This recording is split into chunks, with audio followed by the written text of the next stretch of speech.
तो गाय भी आ जाती थी, हजारों लोग इकट्ठे हो जाते थे। ऐसी मेरी लोक माता जब 8 वर्ष की उम्र में गीत गाती थी तो ऐसा लगता था जैसे कोयल बोल रही हो, कोयल गा। और उसी को देखकर होलकर समाज के सेनापति ने उनको कहा कि आप तो हमारी रानी बनना है, आप हमारी पुत्रवधू बनना है। और वहां से प्रारंभ हुआ। भाइयों बहनों, चाहे वो राम हो, चाहे वो कृष्ण हो, चाहे महाराणा प्रताप हो, चाहे महाराणा सांगा हो, सुभाष चंद्र बोस हो, भगवान यदि स्वयं भी इस धरा पर जन्म लेते हैं तो उनको भी कष्टों से जूझना पड़ता है। जूझते नहीं जूझते, आप बताओ। और लोक माता के सामने जो कष्ट आए, भगवान किसी को नहीं। पति गया,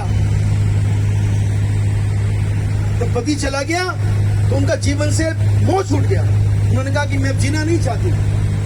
आज इस अवसर पर मैं उनके ससुर को भी प्रणाम करना चाहता हूं। उन्होंने कहा कि तू मेरी पुत्रवधू नहीं है, तू मेरी बेटा बन के तुझे राजशासन संभालना।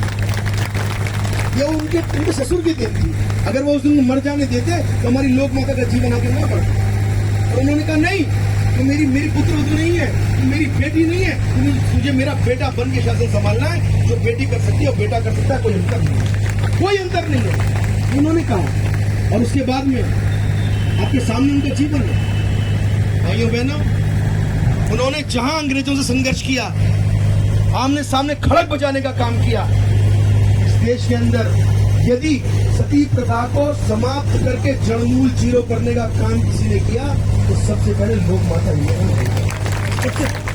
सबसे पहले उन्होंने किया। और उसके बाद में भाइयों बहनों, उन्होंने कितना बड़ा काम करके दिखाया। अगर कोई महिला, भगवान किसी को ना करे कष्ट, पर कोई महिला यदि विधवा हो जाए तो अंग्रेजों ने कानून बना रखा था कि उनकी सारी की सारी संपत्ति जब्त करने के लिए वो किसी को अपना वारिस नहीं बना सकती, किसी को अपना गोद लेके बेटा नहीं बना सकती। और भारत के अंदर सबसे पहले यदि लड़ाई करके कानून बनाया, अहिल्याबाई होलकर ने बनाया कि विधवा भी एक बच्चे की मां बन सकती है, तो उसको गोद ले सकती है। कितनी ताकत उन्होंने लगाई होगी, कितना लड़ी होंगी, कितना उनका संघर्ष रहा होगा। एक मां अपने बेटे के लिए अपनी जान भी दे सकती है, लेकिन पूरी दुनिया के अंदर कहा जाता है न्याय में वो प्रिय है, न्याय में वो ऊंचा, न्याय में वो ऊंचा। अगर न्याय में सबसे नंबर 1 पर प्रथम स्थान किसी को देंगे तो वो भी अहिल्याबाई होलकर को आपको देना। क्यों देना पड़ेगा? आपको पता है, जानते हैं आप सब लोग, सबको मालूम है। एक कहानी आपको पता होगी ना, जब रथ पर जा रहा था उनका बेटा और गलती से एक गाय का बछड़ा मर गया।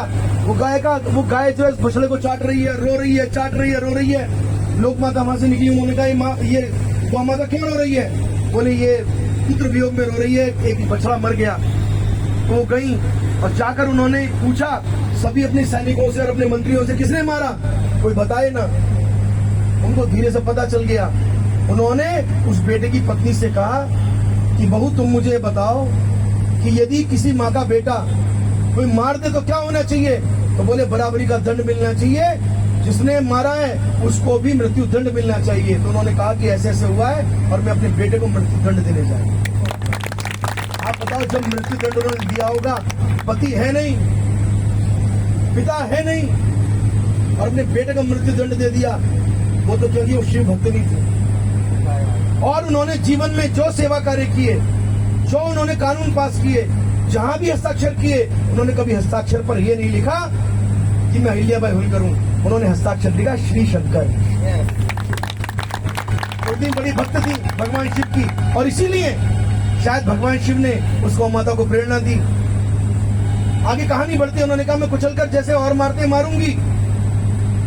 सबने कह दिया हम कोच नहीं बनेंगे, हम रथ नहीं चलाएंगे। उन्होंने कहा मैं रथ चलाऊंगी, मैं कुचल के मारूंगी। और उस समय वो गाय